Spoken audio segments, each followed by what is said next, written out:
أهلا بكم مشاهدينا إلى هذه الحلقة الجديدة من برنامج نيوز ميكر التي نقدمها من العاصمة السورية دمشق، والتي يسعدنا أن نستضيف فيها معالي وزير الخارجية السوري دكتور فيصل المقداد. شكرا لك سيادة الوزير على استضافتنا هنا في مكتبك. أهلا بكم ضيوفنا أعزاء علينا. شكرا. بداية الحمد لله على السلامة. جدول أعمال حافل شهدته الدبلوماسية السورية مؤخرا، والذي توج بلقاء القمة في الجامعة العربية بجدة. ترحيب حار شهدناه، مصافحات، خطابات بالوفد السوري برئاسة الرئيس بشار الأسد. هل أنصفكم اليوم هذا الترحيب الحار من قبل الوفود العربية كافة بعد 12 عاما من إقصاء سوريا من مقعدها في الجامعة العربية؟ أنا أعتقد أن هذه العواطف التي وجدناها في القمة العربية في جدة هي عواطف دائمة ومستمرة تجاه الشعب السوري وتجاه القيادة في سوريا. نحن شعرنا دائما وما زلنا بأن الدول العربية قيادات وشعوب تبادلنا هذه المحبة، لأننا من أكثر الملتزمين بأهداف أمتنا العربية، ومن أكثر من يحب ويحترم ويبذل ويضحي بالغالي والنفيس من أجل قضايا الأمة العربية. لذلك أنا لم أستغرب هذا الترحيب في كل الاجتماعات التي عقدناها مؤخرا، منذ الزيارات التي قمنا بها إلى الجزائر الحبيبة وإلى تونس وإلى مصر وإلى الأردن وإلى السعودية. من السعودية اليوم اللقاء المنتظر كان اللقاء بين الرئيس الأسد وبين الأمير ولي عهد السعودية محمد بن سلمان. مصادر دبلوماسية سورية وصفت اللقاء بأنه أكثر من ممتاز وأكثر من التوقعات. هل فاجأتكم السعودية اليوم بهذه الإيجابية؟ وماذا في كواليس اللقاء؟ هذا صحيح، فعلا كان اللقاء حارا جدا ومعبرا عن العلاقات التاريخية التي ربطت بين المملكة العربية السعودية والجمهورية العربية السورية على مختلف المستويات. خلال الفترات الماضية اختلفنا واتفقنا، ولكن هذه العلاقات لم تصل إلى حد القطيعة. على كل شعرنا من الحرارة التي استقبلنا فيها ومن الكلام الهام جدا الذي قاله ولي عهد المملكة العربية السعودية سمو الأمير محمد بن سلمان. شعرنا بأن المستقبل واعد، وشعرنا بأن العلاقات قد عادت إلى طبيعتها، ونحن أحاطتنا قيادة المملكة وسمو الأمير بكل المحبة التي يتوقعها المواطن السوري من أخيه وشقيقه، سواء في القيادة السعودية أو بين المواطنين العديد الكثيرين في المملكة العربية السعودية. في كل المملكة يمكن الفرحة التي سادت شعب المملكة العربية السعودية بوجود سوريا في هذه القمة، والحضور الذي مثلته سوريا في هذه القمة كان يشبه إلى حد كبير أو بشكل متطابق مشاعر الفرحة لدى المواطن السوري في دمشق. فاللقاء كان حارا جدا، وكان على مستوى المسؤولية والطموحات التي يعلقها أبناء الشعبين العربيين في المملكة وفي سوريا. تحدث عن كلام هام سنتطرق إليه عندما نغوص في تفاصيل اليوم العلاقات العربية والاتفاقات التي تم الوصول إليها، مثلا مبدأ خطوة مقابل خطوة. ولكن قبل سنبقى في شكل الذي رأيناه على الشاشات. كان هناك حضور لأمير قطر، حكي في الكواليس أن هناك كان مصافحة بين الرئيس السوري وبين الأمير القطري، ونعرف بأن قطر هي ما زالت متحفظة على تطوير وتطبيع علاقاتها مع سوريا. ماذا في كواليس هذا اللقاء؟ أنا أقول أنه يجب علينا ألا نعود إلى الماضي. كما قلنا منذ البداية، وكما أكد سيادة الرئيس بشار الأسد، نحن أبناء الحاضر، يجب أن نتطلع إلى المستقبل. وقد تكون هنالك ملاحظات، وقد يكون هنالك تقييم مختلف للأوضاع التي تمر بها أمتنا العربية والعلاقات بين الدول العربية وبعض القناعات. نحن نأمل أن تزول كما زالت هذه الغيمة من أجوائنا العربية، وأعتقد أننا يجب أن نتطلع إلى المستقبل دائما. يعني هي مسألة وقت اليوم العلاقات مع كل الدول العربية، بما فيها السيسي كان قد أيضا استوقف الرئيس الأسد، وكان هناك ترحيب حار بين الطرفين، ولكن العلاقات لم تأخذ شكل آخر اليوم ببعثات دبلوماسية وسفارات. هل نحن على الطريق في هذا التوجه؟ أكيد هو كل الهدف هو أن نمضي في هذا الطريق، لكن في بعض الأحيان الأمور الدبلوماسية تأخذ حيزا من الزمن ويجب أن ننتبه إلى ذلك. السيد الرئيس بشار الأسد وفخامة الرئيس السيسي تحدثا قبيل أو بعد الزلزال الأخير، وكان هنالك اتصالات مستمرة بينهما لم تنقطع، وعلى هذا الأساس لا يمكن النظر فقط إلى الصور التلفزيونية أو الإخبارية، المعلومات الإخبارية، لكن في العلاقات الدبلوماسية هنالك الشيء الكثير الذي يقال والشيء الكثير الذي يعلن أو الشيء الكثير الذي لا يعلن. نحن هنا لنسمع منك. نحن هنا أمام وضع راهن واعد على صعيد تعميق العلاقات بين الدول العربية، آخذين بعين الاعتبارات أيضا الأوضاع الخاصة لكل بلد عربي، لكنني متفائل جدا بمستقبل هذه العلاقات. نعم، دعني فقط أن أتطرق إلى أيضا زيلينسكي كان ضيف في القمة، وحكي أن الوفد السوري هو لم يضع سماعات الترجمة عند إلقائه الكلمة. هل فاجأكم حضوره ولماذا اتخذتم هذا الموقف؟ أنت تعرفين أن ترتيبات القمم تأخذ أحيانا مناحي لا يتم فيها معرفة كل ما يدور، خاصة إذا كان ذلك من حقوق بعض المؤسسات. لذلك نحن موقفنا تجاه الأوضاع في أوكرانيا ما زالت كما هي. نحن نؤيد بشكل كامل العملية الخاصة التي قامت بها القوات الروسية في الدونباس، ونعتقد أن الجيش الروسي يحقق انتصارات كبيرة. موقفنا ما زال كما هو. نحن أكرر نؤيد الموقف الروسي في هذا المجال، لأننا نعتقد أن الولايات المتحدة الأمريكية والدول الغربية هي التي حاولت تصعيد الأوضاع وكانت تكذب في الكثير من الأحيان فيما يتعلق بالعلاقات بين الدولة الروسية والعلاقات بين بعض دول الاتحاد الأوروبي والولايات المتحدة الأمريكية، وهذا مما دعا روسيا إلى اتخاذ خطوة لقيت ترحيب سوري. أنا لا أتحدث عن الآخرين في أنحاء كثيرة من العالم الذين اتخذوا نفس الموقف، لكن نحن مع الأمن والاستقرار في تلك المنطقة، ونعتقد أن ما قام به الرئيس بوتين والقيادة الروسية في هذا المجال يستحق كل التقدير وكل الاحترام.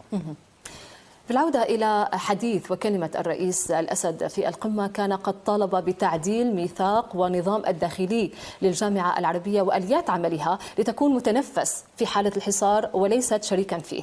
هل نحن اليوم هل لمستم أن سوريا اليوم يمكن أن تعول على دور عربي قيادي في الالتفاف على العقوبات وهذا الحصار المطبق عليها منذ سنوات؟ هذا سؤال هام جدا إضافة للأسئلة الهامة السابقة.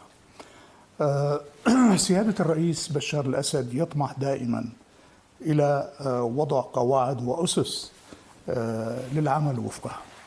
أنا كنت ممثل لسوريا في الأمم المتحدة لمدة 11 عام، والأمم المتحدة التي جاء تأسيسها بعد الجامعة العربية كانت قد طرحت الكثير من جوانب الإصلاح والتعديل. فالجامعة العربية التي أنشئت في عام 1946 بحاجة ماسة إلى مثل هذا الإصلاح الذي طرحه سيادة الرئيس. ونحن نقول أنه على سبيل المثال فيما يتعلق بتعليق مشاركة سوريا في الاجتماعات العربية، هذا ليس وارد في الميثاق. لن أعود إلى هذه الصفحة على الإطلاق.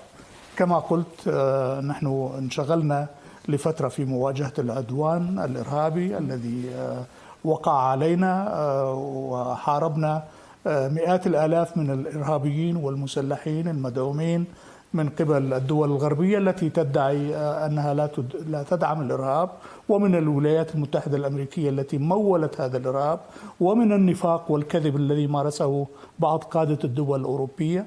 لكن نحن اليوم نواجه مرحلة جديدة. نحن الآن حررنا معظم الأراضي السورية والحمد لله. ما زال لدينا الوجود غير المشروع للقوات الأمريكية في الشمال الشرقي من سوريا وبعض المجموعات الانفصالية التي يجب أن تعرف أن أن هذا الجزء الهام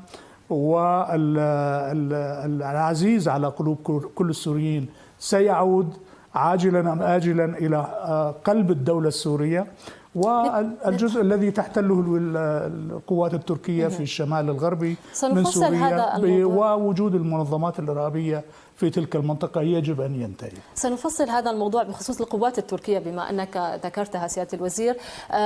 يعني بالإضافة هناك ضغط اليوم أمريكي على ما يبدو على الدول العربية، ابتكار قوانين جديدة، قانون مكافحة التطبيع مع النظام السوري، وأيضا تمديد لقانون قيصر، هذه الإجراءات المعتادة لها. وأيضا تحدث وزير الخارجية الروسي لافروف عن عزم وسعي أمريكي لتجنيد مسلحي داعش وإنشاء جيش سوريا الحرة من جديد. هل ناقشتم مع الدول العربية كيفية اليوم التصدي لهذا كما اسميته الاحتلال الأمريكي، وأيضا هذه الإجراءات الأمريكية يعني هي المنافية للقانون الدولي؟ طبعا هي منافية للقانون الدولي وتتنافى مع كل الأعراف الدولية. الولايات المتحدة الأمريكية تدعي أنها دولة تقود الحرب على الإرهاب، لكننا وجدناها في الحالة السورية وفي حالات أخرى كثيرة أنها جزء لا يتجزأ من الإرهاب، وهي التي تنقل وتقوم بتغيير مواقع هؤلاء الإرهابيين تبعا لمصالحها. ما هو سبب وجود القوات الأمريكية في مخيم التنف على سبيل المثال؟ ليس لحماية مواطنين أبرياء، لأنه عاد معظم المواطنين وأبنائهم إلى الأراضي السورية، لكن هم يحمون هناك المجموعات الإرهابية المسلحة في تلك المنطقة من داعش أو أي قوات أخرى يدربونها ويقدمون لها الأسلحة لكي تمارس دورا دمويا ضد الشعب السوري وضد علاقات الجمهورية العربية السورية بدول الجوار، سواء كان ذلك باتجاه الأردن أو باتجاه العراق أو باتجاه القارة الآسيوية. هذه هي حقيقة الولايات المتحدة الأمريكية. على كل نحن ناقشتم ذلك مع الدول العربية، نحن نناقش كل هذه القضايا، وهذا ليس جديدا. وأعتقد أن التهديدات الأمريكية بزيادة هذه العقوبات طبعا هذا أمر كما قلت يتنافى مع القانون الدولي، وهذا أمر يضر بالشعب السوري. هذا أمر قد تتحمله الدولة السورية، لكن ما هي جريمة المواطن السوري؟ ما هي جريمة الطفل السوري الذي يبحث عن الحليب ولا يجده بسبب هذه العقوبات الأمريكية؟ إذن هؤلاء لا قلوب لهم ولا احترام لهم للقانون الإنساني الدولي، ويبدو أنهم أن القسوة والجريمة قد استوطنت في قلوبهم وفي أحشائهم. لذلك هم لا يسألون عن الكثير من المواطنين السوريين الذين لا يجدون المشفى، لا يجدون الطبيب، لا يجدون المياه النظيفة، لا يجدون الطعام الكافي، وإنما يمارسون هذه السادية دائما. كنتم سيادة الوزير تتحدثون عن ذلك، ولكن نحن نتكلم اليوم عن هل أصبح ذلك مشاهد على الأقل في الدول العربية وأصبح الكل يراه والكل يعرفه. يعني هذه ليست معاقبة للدولة السورية فحسب، بل هي معاقبة لخيارات الشعب السوري الذي وقف وجيشه البطل إلى جانب قيادته التي صمدت طيلة الاثني عشر الماضية. سيادة الوزير، اليوم في الحرب السورية لم يعد الحديث عن خاسر أو عن رابح في الحرب السورية. اليوم الإجماع على الأقل العربي هو كيفية مساعدة سوريا على الخروج من هذه الأزمة التي مرت فيها طوال السنوات الماضية. رأينا اجتماع عمان كان هو يعني يمكن القول بذرة ما نراه اليوم وما وصلنا إليه اليوم، وفي ذلك الاجتماع تم الحديث عن خطوة مقابل خطوة، هو المبدأ الذي سيتم التعامل فيه مع الدولة السورية. ما هي الخطوات اليوم المطلوبة من دمشق بعد أن رأينا دمشق اليوم هي عضو استعادة مكانها في الجامعة العربية؟ نحن قلنا في البيان الذي صدر في عمان أننا يجب أن نجد حلا تدريجيا للأزمة السورية، وهذا شيء صحيح.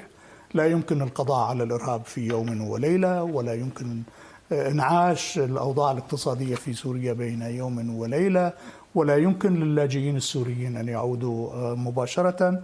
يجب تهيئة الظروف لهم. ما هي استعداد دمشق اليوم؟ لم نتحدث عن خطوة مقابل خطوة، تحدثنا عن اتخاذ خطوات في الوصول إلى حلول للأوضاع التي مرت بها سوريا نتيجة تصديها للهجمة الإرهابية التي تعرضت لها والمدعومة من قبل بعض الدول الأوروبية والحكومات الإرهابية التي ما زالت تصر على مقاطعة الشعب السوري حتى هذه اللحظة. هذه الخطوات إذن سيتم نقاشها تباعا. يعني اليوم أحدى هذه يعني البنود المذكورة هو الحل السياسي في سوريا. هل دمشق اليوم مستعدة لتنفيذ قرار 2254 الذي يحكى عنه ضمن هذه البنود؟ نحن منذ تم اعتماد هذا القرار قلنا بأننا سننفذ ما ورد في هذا القرار، لأن الأصدقاء ساهموا في صناعة هذا القرار. فقلنا أننا سننفذ ما يهم الجمهورية العربية السورية في تنفيذ مثل هذا القرار. وعلى هذا الأساس نحن سنسعى إلى الحل السياسي الذي يستلزم القضاء على الإرهاب، الذي يستلزم إعادة إنعاش الأوضاع الاقتصادية في سوريا، والذي ينبغي أن تزول فيه العقوبات الاقتصادية المفروضة من الدول الغربية على سوريا. العقوبات التي يفرضها الغرب على الدولة السورية عقوبات لا أخلاقية ولا مبرر لها في القانون الإنساني الدولي، يجب أن تنتهي فورا.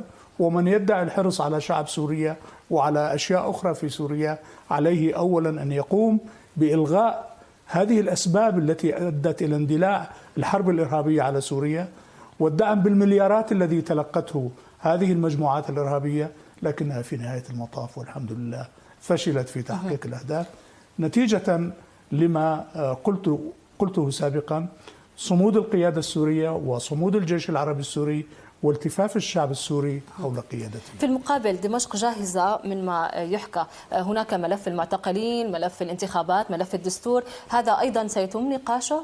ما هذه الملفات التي يتحدث البعض عنها؟ أجرينا حوالي على ما أعتقد 3 انتخابات رئاسية، وأجرينا حوالي 4 انتخابات برلمانية، وأجرينا انتخابات الإدارة المحلية. كل هذا تم تحقيقه. نحن لا نتلقى تعليمات وأوامر من قبل الآخرين، والذين إذا لم يصل عملاؤهم إلى قلب السلطة لن يقولوا أن سوريا حققت أي شيء. هذه هي الخلافات. هم لا يعترفون بالانتخابات التي لا تصل أدواتهم فيها إلى الحكم مهما كانت ديمقراطية، سواء كان في روسيا أم في الصين أم في الهند أم في أي مكان آخر من هذا العالم. هم يريدون أن يصل عملاؤهم وأدواتهم وإرهابيين إلى السلطة. هكذا أرادوا. الربيع العربي هو صورة مصغرة لما أرادوه من تخريب في المنطقة العربية ومن هز للمنطقة العربية ومن ترتيب الأوضاع لكي تهيمن إسرائيل كممثل للولايات المتحدة الأمريكية في المنطقة. هذه هي الإرادة التي سعى إليها هذا الغرب. كل ما يقال خلاف ذلك شيء كاذب. وأنا أتوجه هنا إلى الدول الشقيقة والصديقة فيما يتعلق بموضوع اللاجئين. حقيقة أنا عندما أستمع إلى ما يقوله البعض حول أن سوريا لم تستقبل اللاجئين أقول لهم أن هذا الكلام المباح لا ينتمي إلى الحقيقة بأي شكل من الأشكال. نحن عقدنا عدة مؤتمرات لعودة اللاجئين إلى سوريا، وتعرفون من قاطع هذه المؤتمرات وعقدناها بالتعاون مع الأصدقاء الروس. حتى المفوضية السامية للاجئين لم تقف حتى هذه اللحظة موقفا موضوعيا ينسجم مع أهدافها. تقول للاجئين السوريين لا تعودوا لأن الظروف في سوريا غير مناسبة، وأنا أقول أن الظروف في سوريا مناسبة ونحن نعيش هنا ملايين السوريين.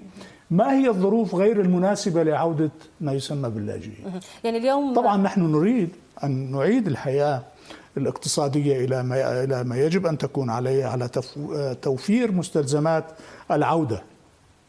حتى الشعب السوري داخل سوريا يعاني الآن من عدم وجود المستشفيات والمستوصفات والأطباء، والدول الغربية يعني يحكى عن عدم وجود بيئة ملائمة اليوم لعودة اللاجئين. إذا هم السبب في عدم توفير هذه البيئة المناسبة. لكن لا يحتاج المواطن السوري إلى بطاقة دعوة لكي يعود إلى منزله وإلى بيته. ونحن نقول أن اللاجئ السوري عندما يجد صعوبات في تأمين المسكن فالدولة السورية ستساعد في تأمين المسكن. والبنى التحتية التي دمرها الإرهاب والتي كانت البنى التحتية الأساسية والهامة في كل المنطقة العربية، لم يكن في المنطقة العربية بنى أساسية كما كانت عليه الحال قبل اندلاع الحرب الإرهابية على سوريا، والتي دمرها الإرهابيون من مصانع وسرقة سيارات ومنشآت وتدمير بيوت ومساكن وكل هذه وقتل الأبرياء من أبناء الشعب السوري. يعني لكن هذا تتحمل مسؤوليته الدول الغربية. نحن نقول لهؤلاء اللاجئين سواء كانوا في لبنان أو في المنطقة الشمالية أو في الأردن، عودوا إلى بلدكم، وقد اتخذت قرارات ومراسيم تضمن لكم الحياة الكريمة والعودة الطوعية والكريمة إلى بلدكم.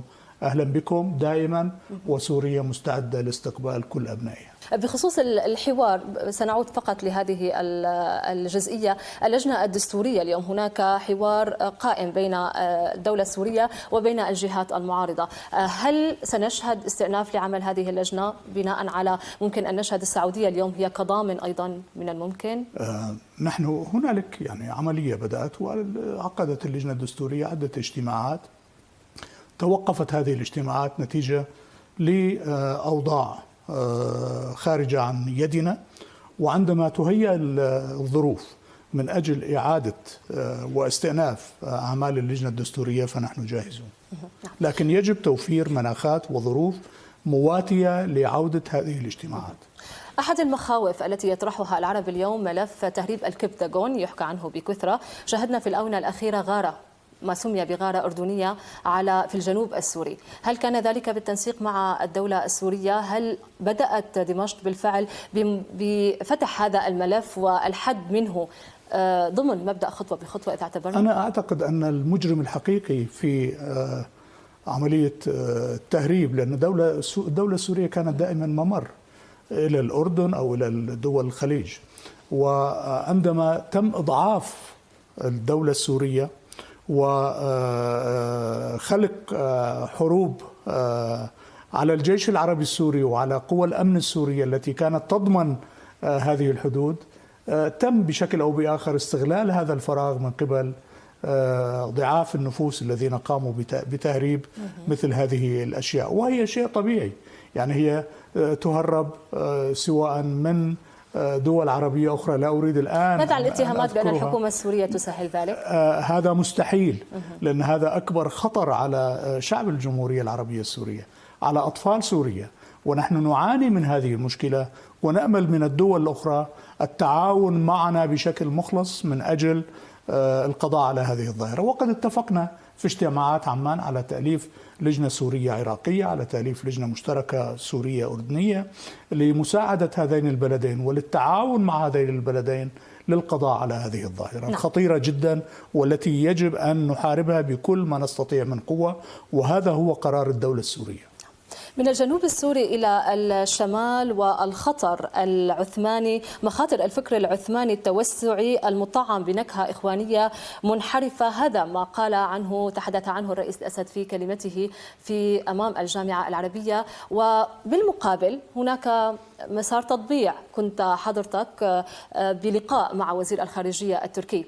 كيف تتعامل اليوم دمشق مع موضوع تركيا؟ ضرب على الحافر وضرب على المسمار. اسمحي لي أن أبدأ من الجزء الأخير، لأن أنت ذكرت التطبيع. نحن لن نطبع مع أعدائنا، لن نطبع مع بلد يحتل أرضنا. وكان هنالك مناقشات عميقة وفي بعض الأحيان حادة خلال الاجتماعات الأخيرة، حيث قمنا بشطب كل ما يشير إلى التطبيع. حقيقة نحن نقوم بالتشاور ونقوم بعقد بعض الاجتماعات للوصول إلى إنهاء الوضع الشاذ على الأرض السورية. نحن نقول بأن التطبيع لا يمكن إلا أن يكون نتيجة لانسحاب القوات التركية من سوريا. أما التوصيف الذي قدمه سيادة الرئيس بشار الأسد في القمة العربية فكان توصيف دقيق وواقعي، لأننا الآن توجد قوى محتلة للأراضي السورية.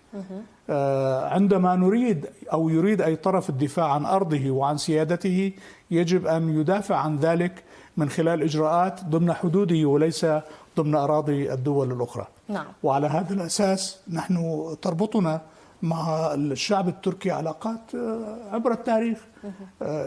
هكذا خلقت سوريا وهكذا خلقت سوريا. وهذا في هذا الأطار روسيا كانت راعية لهذا المسار طبعا مهما كانت تسميته. أين وصلت المساعي الروسية وهل يمكن أن يكون نحن نقدر عاليا الجهد الذي بذله الأصدقاء الروس، ونقدر كذلك انضمام الجمهورية الإسلامية الإيرانية إلى المحادثات التي تمت على المستويات الأمنية وعلى المستويات العسكرية والسياسية. نحن متفائلون دائما. يجب على الاحتلال أن ينتهي، سواء كان في الشمال الغربي أن ينتهي في إدلب وفي كل المنطقة المحاذية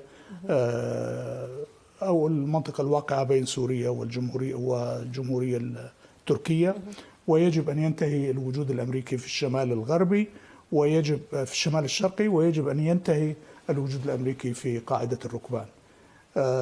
وإذا لم يكن الرئيس الأسد ذلك وأردوغان قريب سيكون برأيك؟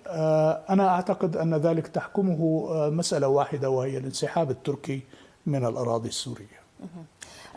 بخصوص إسرائيل وبعد هذا الانفتاح العربي على سوريا، لم هناك تصريح لمسؤولين إسرائيليين يقولون بأنهم وهذا الانفتاح لن يؤثر على عمل القوات الإسرائيلية على الأراضي السورية. هل ناقشتم مع الدول العربية؟ هل تعولون أيضا على العرب أن يوقفوا هذه الاعتداءات الإسرائيلية المتكررة؟ أنا أعتقد أن الذرائع والحجج التي تقوم من خلالها إسرائيل بقصف الأراضي السورية هي كذب وأوهام. طبعا نحن جزء لا يتجزأ من الأمة العربية ودولة عربية أساسية، لذلك نحن نعول دائما على وقوف الدول العربية إلى جانب الجمهورية العربية السورية في هذا المجال. قد تكون هنالك الإمكانيات متوفرة وقد لا تكون الإمكانيات متوفرة. نحن لا نسير باتجاه تدهور الأوضاع في المنطقة، لذلك نحن نحذر إسرائيل من الذهاب بعيدا في ممارساتها وجرائمها العدوانية. وأنت ترين الممارسات الإسرائيلية بحق الشعب الفلسطيني، سواء كان في غزة أو في الضفة الغربية أو حتى ضمن أراضي 48. لذلك على إسرائيل أن تتوقف عن ذلك، والشعب السوري لن ينسى ضحاياه ولن ينسى هذه الممارسات الإسرائيلية الوحشية العنصرية والفاشية بحق الشعب الفلسطيني وبحق أهلنا في الجولان العربي السوري المحتل. نعم. هذا الانفتاح العربي اليوم على سوريا والذي نشهده في المنطقة هو نتيجة لمتغيرات دولية إقليمية حصرا، خاصة حصلت كالعلاقة اليوم والمصالحة التي تمت بين إيران والسعودية. هل هذا يريح دمشق باعتبار أنها دائما كانت ملامة على علاقتها بالحليف الإيراني، وكيف سيؤثر اليوم على علاقتها بحلفائها في المنطقة؟ نحن لا نخلع أصدقاؤنا كما خلع البعض في الماضي. نحن على علاقات طيبة وجيدة مع الأصدقاء في الجمهورية الإسلامية الإيرانية، ونحن الآن على علاقات رائعة مع أهلنا وأشقائنا في المملكة العربية السعودية وفي الأقطار العربية الأخرى. وهنالك تفهم، مزيد من التفهم لهذه العلاقات، لأن من يريد الشر لمنطقتنا ولدولنا العربية هي الولايات المتحدة الأمريكية وإسرائيل وأدواتهم داخل المنطقة وخارجها. لذلك نحن نتطلع إلى أفضل العلاقات العربية مع الجمهورية الإسلامية الإيرانية، ورحبنا بالاتفاق الذي تم التوقيع عليه في بكين برعاية صينية بين المملكة العربية السعودية والجمهورية الإسلامية الإيرانية. نحن مرتاحون جدا، وأعتقد أن هذه الصفحة التي فتحت يجب أن تضمن علاقات قائمة على الاحترام وعدم التدخل، كما هي العلاقات السورية الإيرانية والقائمة منذ قيام الثورة الإيرانية وحتى عززتها على ما يبدو زيارة الرئيس الإيراني مؤخرا إلى سوريا. أكيد. شاهدنا ملفات طبعاً. حتى بالواقع الاقتصادي. للأسف يعني وقتنا ضيق، ولكن الملفات هي عديدة جدا. سنختم في الملف الاقتصادي. سوريا كانت قد دعت الدول العربية إلى الاستثمار على الأرض السورية. يحكى اليوم عن عهد إعادة الإعمار. فعلا هل نحن بدأنا في زمن إعادة الإعمار؟ هل متفائلون بالوضع سيكون في سوريا أفضل في الأيام القادمة للشعب السوري؟ وأيضا الاستثمار سيشمل كل الدول؟ أنا أقول بأن الولايات المتحدة الأمريكية التي يصمم البعض فيها العقوبات ويحاول خنق الشعب السوري في المجال الاقتصادي وفي مجالات أخرى هامة، قد أثبتت أنها لا يمكن أن تنجح في نهاية المطاف. لا يمكن للولايات المتحدة أن تعاقب 22 دولة عربية. ومن يمكن أن يعاقب الولايات المتحدة ومن يدعو إلى العقوبات على سوريا هي 22 دولة عربية. لذلك إذا أرادت الولايات المتحدة الاستمرار بهذه العقوبات فهي تعاقب ذاتها. وإذا أراد الاتحاد الأوروبي بزعامة دولة أو دولتين، لأننا نتابع التطورات أيضا في الاتحاد الأوروبي ولدينا أصدقاء في دول الاتحاد الأوروبي وهم يزوروننا ويأتوننا ويؤكدون على عدم إعلان هذه اللقاءات وهذه الزيارات. لكن عندما لم يقدموا بعد الزلزال الأخير الكارثي للشعب السوري أي شيء واستمرت العقوبات الغربية، فنعتقد أن ذلك يجب أن ينتهي. نحن متفائلون بموقف عربي يعاقب الولايات المتحدة الأمريكية، وأنا هنا لا أحلم ولا ألهو ولا أطلق جزافا هذه الكلمات. يبدو أن هناك ضمانات، لكن لا توجد ضمانات. لا نحن لا نتحدث عن ضمانات بيننا وبين الدول العربية. نحن نتحدث عن أخوة وعن علاقات يجب أن تنساب بشكل طبيعي بين الدول العربية، ويجب أن لا تتحكم الدول الغربية بالعلاقات ما بين الدول العربية، كأن تدعو الولايات المتحدة الأمريكية وبعض المجانين في الاتحاد الأوروبي إلى عدم قبول عضوية سوريا في الجامعة العربية. هل أنتم أعضاء في هذه الجامعة العربية؟ ومن أعطاكم هذا الحق؟ وإذا نحن طالبنا بطرد إحدى الدول من الاتحاد الأوروبي هل ستسمعون ما نقول؟ إذن هذا التدخل أصبح خلفنا. الآن يجب أن أقول بأن العالم الجديد بدأ يتشكل، وهنالك قوى جديدة على الساحة العالمية ستسعى وستبذل كل جهد ممكن من أجل أن يكون عالم اليوم وعالم الغد عالم متعدد الأقطاب لا تتحكم به إسرائيل والولايات المتحدة الأمريكية وبعض من ما زالوا يحلمون ويعيشون في العصور الوسطى للسيطرة والهيمنة على كل أنحاء العالم. وسوريا جزء لا يتجزأ مع أصدقائها في الاتحاد الروسي والصين ودول أخرى في هذا الاتجاه. يبدو أن الأجواء الإيجابية التي كنا قد شاهدناها على الشاشة هي فعلا ستدخل في التفاصيل الأيام المقبلة. شكرا لكم معالي الوزير دكتور فيصل المقداد على وقتكم المزدحم في هذه الأيام، الوقت الذي أعطيتمونا إياه، والشكر الموصول لكم مشاهدينا على المتابعة. إلى اللقاء.